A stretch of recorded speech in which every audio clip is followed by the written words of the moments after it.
ಬೆಳಗಾವಿಯಲ್ಲಿ ಇವತ್ತು ಕಾಂಗ್ರೆಸ್ನ ಗಾಂಧಿ ಭಾರತ ಸಮಾವೇಶ ನಡೀತಾ ಇದೆ. ಹೀಗಾಗಿ ಎಐಸಿಸಿಯಿಂದ ಕೆಪಿಸಿಸಿಯಿಂದ ಗಣ್ಯರ ದಂಡೆ ಸದ್ಯಕ್ಕೆ ಬೆಳಗಾವಿಗೆ ಬರ್ತಾ ಇದೆ.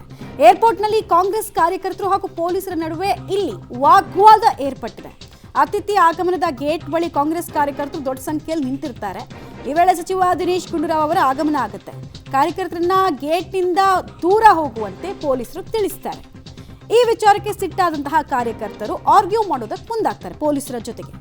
ಸೊ ಈ ಟೈಮ್ನಲ್ಲೇ ಅಲ್ಲಿ ಸಚಿವರು ಪಾಸ್ ಆಗ್ತಾ ಇದ್ದಿದ್ರಿಂದ ಅವ್ರು ಕೇಳ್ತಾರೆ ಸಮಸ್ಯೆ ಏನಾಯ್ತು ಅಂತ ಕೇಳಿಸ್ಕೊಂಡು ಅವರು ಹೊರಟು ಬಿಡ್ತಾರಂತೆ. ಕೆಲ ಕಾಲ ಅಲ್ಲಿ ವಾಗ್ವಾದ ಏರ್ಪಡ್ತು.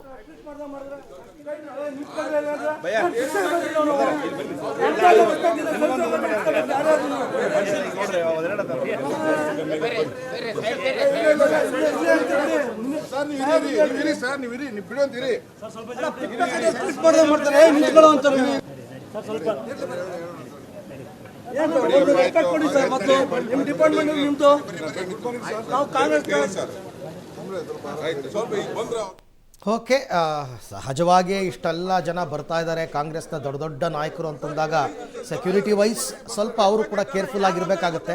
ಕಾರ್ಯಕರ್ತರು ಏನು ಗೊತ್ತಾ, ನಾಯಕರು ಬರ್ತಾ ಇದಾರಲ್ಲ, ನಾವು ಮುಂಚೂಣಿಯಲ್ಲಿ ಅವ್ರಿಗೆ ಸ್ವಾಗತ ಕೋರಬೇಕು ಅಂತ ಅವರು ಆಸೆ ಪಟ್ಟಿರ್ತಾರೆ. ನಾವು ಕಣ್ಣಿಗೆ ಬೀಳಬೇಕು ಅವ್ರ ಮುಂದೆ ಅಂತ. ಹಾಗಾಗಿ ಅಷ್ಟೊಂದು ಒಂದು ಸ್ವಲ್ಪ ಗೊಂದಲ ಏರ್ಪಟ್ಟಿದೆ ಅಷ್ಟೇ, ನಥಿಂಗ್ ಎಲ್ಸ್.